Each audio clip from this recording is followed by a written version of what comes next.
Muli, good evening everyone. So, ngayong gabi, kasama naman natin si Ma'am Liwanag and si Ma'am Reyna.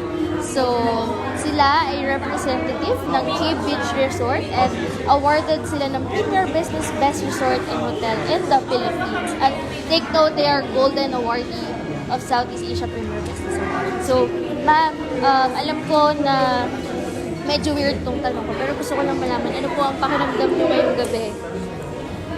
Overwhelmed at saka kinakabahan. Kasi first time namin umattend dito.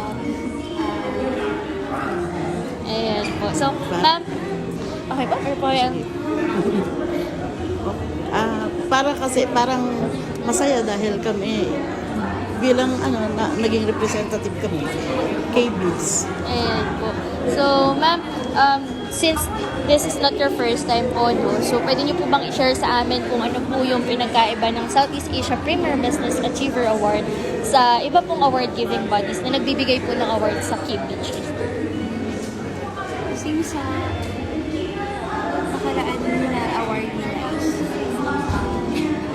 actually, second time nila sa Asia. Yung mga first kasi is Pero, for second time na nila sa Asia. okay po. So, any message na lang po sa ating organizing team at sa committee chairman po na si Sir Nero Marcelo po? Sa organizer po ng award na to, thank you. Kasi na-appreciate ko yung Cape Beach Resort.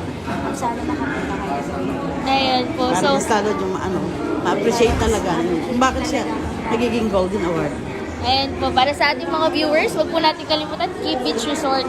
Paparating na po ang summer next year. Ayan po. Lagi silang fully booked dahil sa cleanliness talaga. Ayan po. So, kung gusto niyo ng malinis at magandang resort, Cape Beach Resort. So, muli po, Ma'am Reyna, Ma'am Liwanag, thank you so much po and congratulations po. Thank Thank you you. po.